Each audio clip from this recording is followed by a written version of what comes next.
Facciamo due passi sulla spiaggia di Cala Brandinchi. È un posto dove ci veniamo sempre volentieri, sia in barca che via terra, perché comunque è una baia molto riparata, tranquilla.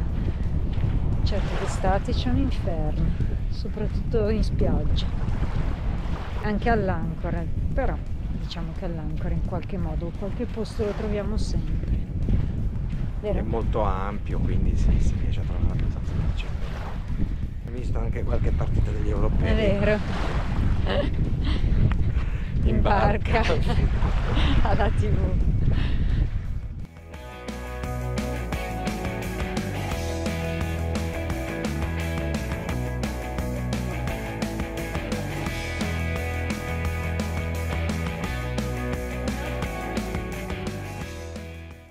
Quest'estate qui non ci siamo venuti, eravamo lato ovest della Sardegna e non abbiamo fatto la parte nord-est. Siamo venuti lato ovest, lato sud e parte est, ma solo fino a Calaluna, poco sotto Calagonone, non oltre. Quindi la Tavolara quest'anno non l'abbiamo fatta.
Spiaggia di Posada, vero Mauro? Com'è?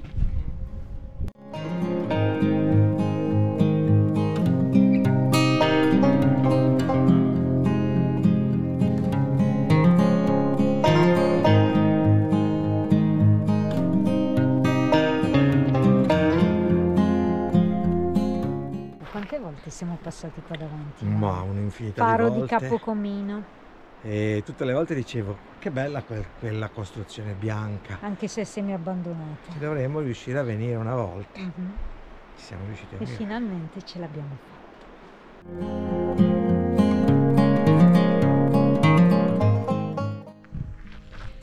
Allora Mauro, una delle poche volte che vuole farmi camminare, ha un motivo, ossia ha visto dalla mappa che qui in questo sentierino è visibile una rappresentazione naturale di una roccia, e sia mai che si saltasse questa attrazione turistica.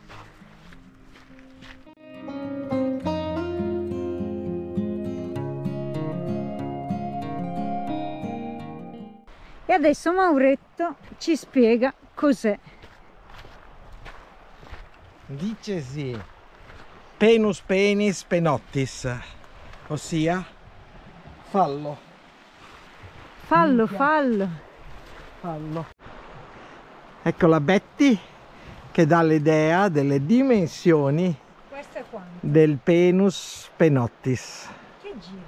E così vado di girare. Allora, qui siamo in mezzo a questa vegetazione di macchia mediterranea pieno di piante di mirto.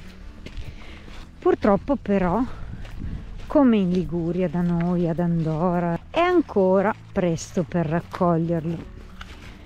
E infatti le bacche sono ancora molto indietro.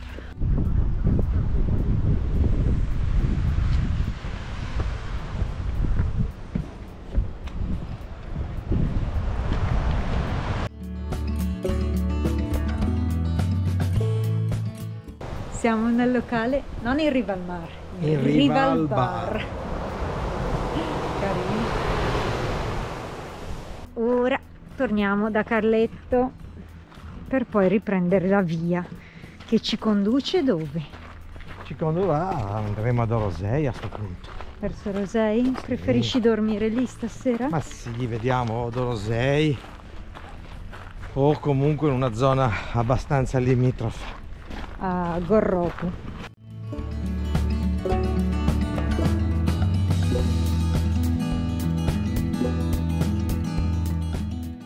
Escursione a Gorropu, si parte. Roberto ci accompagna, siamo soli. Roberto, la nostra guida. Adesso ci trasferiremo sull'altro versante del fiume, perché lì c'è il sentiero principale.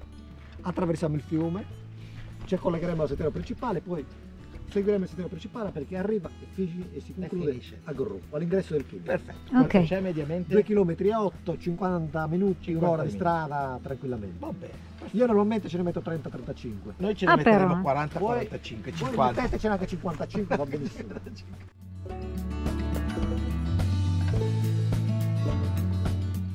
Attenzione, se qualche pietra si muove, facciamo passetti piccolini, controllati, regolati, non si lì.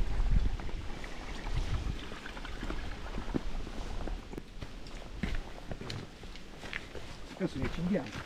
Eh sì. Qua magari c'è un sentiero dove voi non dovrete andare. Perché lì si va ad Orgali. Si va lì.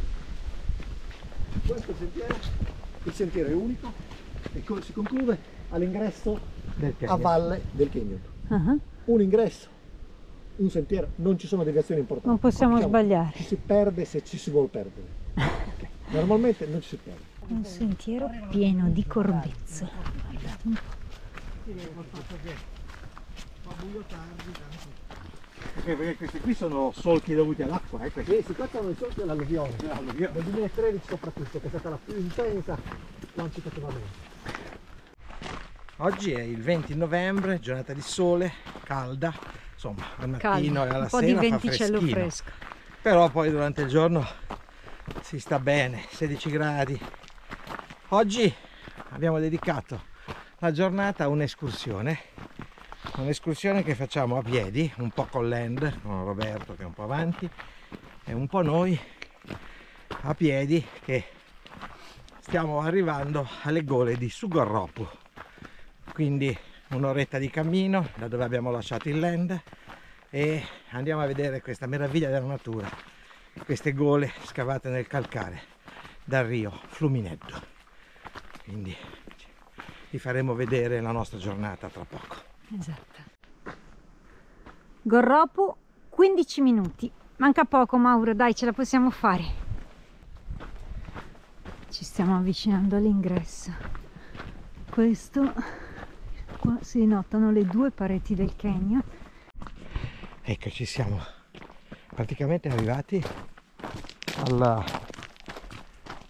all'ingresso della gola, quindi non si vede ancora bene, però guardate che spettacolo, una parete calcarea verticale, dovrebbe essere quasi 400 metri di parete. Un tempo sapevo che era considerato il canyon più alto d'Europa. Ecco qua, 5 minuti. 5 minuti e siamo arrivati, ma guardate lo spettacolo che danno queste gole. Questo è l'inizio della gola.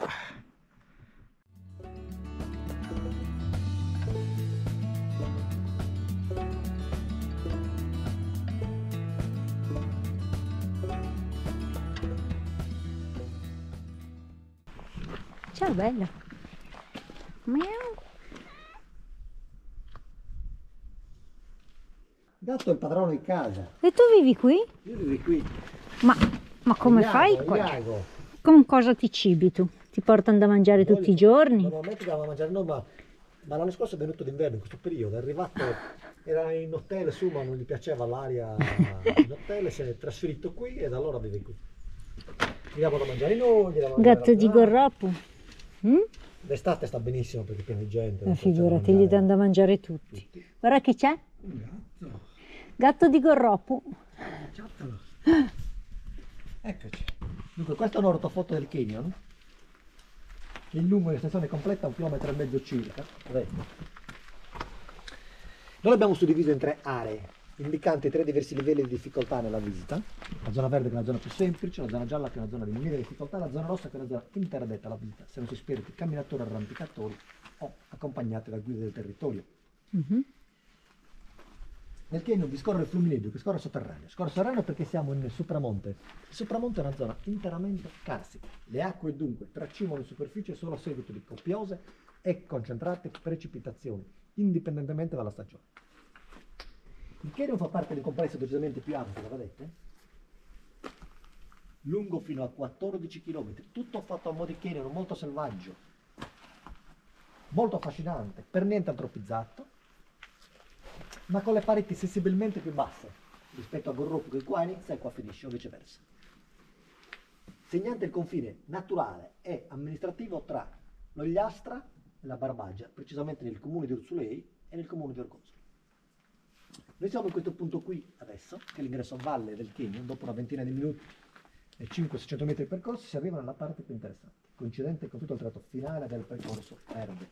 Perché la parte più interessante? La parte più interessante perché in conclusione del percorso verde, qui, ci si ritrova nel punto più stretto, questo, oggi senza acqua, dove poco più di 4 metri separano le due pareti, e tutto il corridoio che porterà al punto più stretto, questo corridoio che vedete qui in foto, questo, dall'alto, questo corridoio qui, vi permetterà di ammirare la parete più alta e affascinante di tutto il canyon. Sarete infatti di fronte a quasi 500 metri di parete, 400 sono strapiombanti, siamo qui adesso a 350 metri sul livello del mare. Punta Cucutos, la vedete lassù? 888 metri sul livello del mare. Dicevo, il canyon è molto conosciuto per la sua biodiversità, caratterizzata dalla presenza di alberi monumentali, come la Fillirea latifolia laggiù in fondo. La vedete quella pianta laggiù in fondo? Con rami alti in bella evidenza davanti al grottone. C'è un tasso, un Taxus baccata o albero della morte, unico in tutto il canyon, 150 metri sulla sinistra rispetto alla grotta e alla Fillirea. Unico in tutto il canyon. Non ne sottolineiamo la presenza perché il tasso normalmente cresce altri 700-800 metri sul livello del mare. Qua ne abbiamo uno a meno di 400 metri. Ciò che caratterizza ed evidenzia la biodiversità del canyon è la presenza di questo fiore qui che vedete. Questo fiore è un aquilegio. L'aquilegio cresce in tutta Europa, cresce in Sardegna in 4 varianti. Una di queste 4 varianti cresce in un solo punto dentro al canyon in tutto il mondo. È un endemismo del canyon di Gorropu, che cresce in 20-30 esemplari. Nidifica l'aquila reale, c'è il muflone, la martola, il cinghiale, la volpe. È un piccolo endemismo, il tritone sardo o euprotto, che è una piccola salamandra che abita le acque e le pozze del Supramonte, endemica, ed è importante la sua presenza perché è un ottimo indicatore della salubrità delle acque. Sarà il vostro tempo, la vostra fatica, la vostra capacità e la vostra curiosità a decidere se e quanto fare del percorso giallo. Io vi consiglio di fare comunque i primi 20-30 metri. Non sono molto impegnativi tecnicamente, però vi consentono di vedere il corridoio giallo indipendente dal fatto che vogliate possiate percorrerlo. Siamo dentro il canyon. Andiamo. Intanto che siamo soli, perché dietro già si avventurano altre persone. Sì, ci sono queste rocce molto scivolose, come le ha chiamate lui, insaponate. Quindi bisogna fare particolare attenzione, però il panorama è splendido. Passaggio stretto. Vai Maure che ce la puoi fare. È strettissimo. Sono magro. Qua ci avviciniamo alla grotta.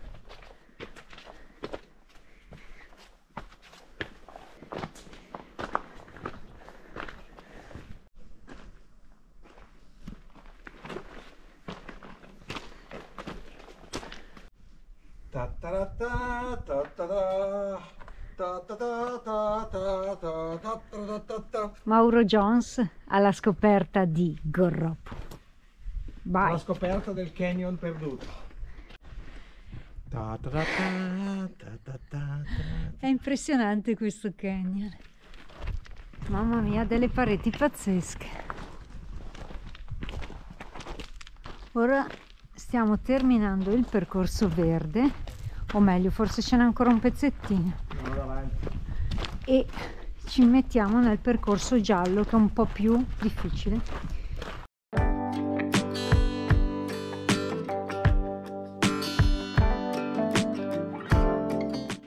Questo per farvi vedere quanto sono alti.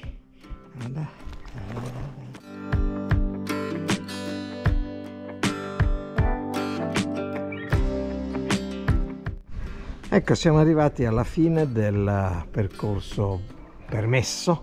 Da qui, da questo segno rosso in avanti, solo le guide o gli autorizzati possono andare, perché viene considerato percorso pericoloso. Quindi adesso torniamo indietro.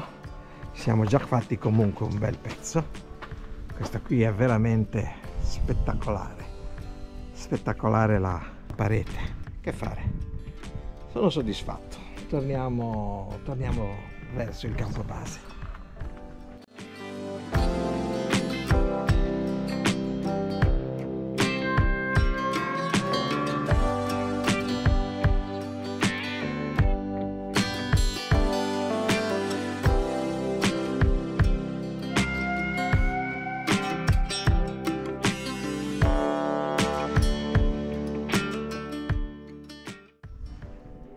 E in queste bellissime gole di Gorropu è diffusissimo l'olivastro, che è questo olivo che fa queste olivette, per darvi l'idea della dimensione.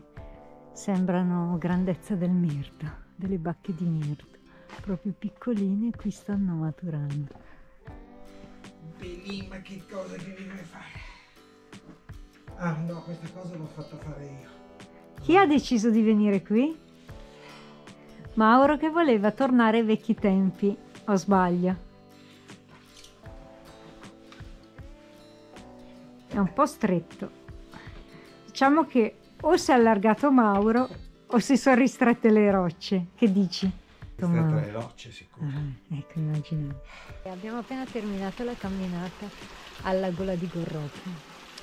Ci siamo fermati poco sotto ai laghetti a farci un piccolo pranzetto, 2 panini, 2 cose veloci, un po' di acqua fresca, prendiamo alla fonte sarda. Dicono che sia potabile, che sia della sorgente di qui sopra, quindi.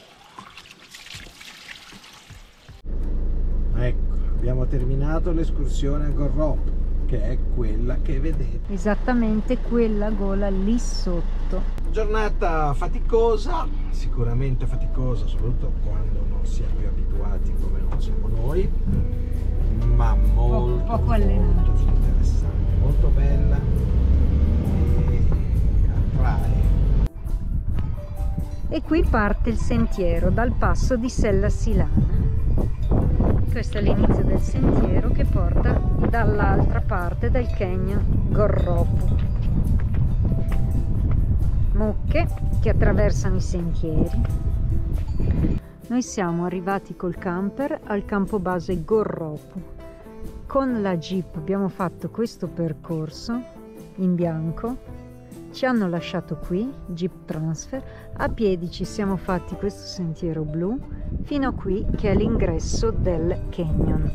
L'ingresso del canyon, e poi qui abbiamo proseguito a piedi per un pezzetto. Invece chi parte da qui dove siamo ora, Genna Silana, si deve fare tutto questo sentiero rosso a piedi, direi abbastanza lungo.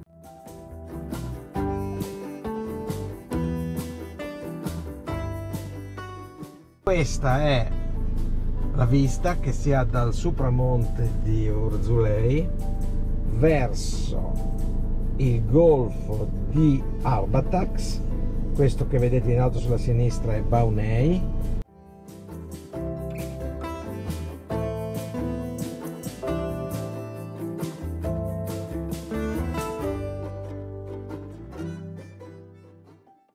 Siamo a Santa Maria Navarrese. Ci siamo stati l'estate appena passata qui. Ritorniamo al nostro porticciolo, questa volta non con la barca ma con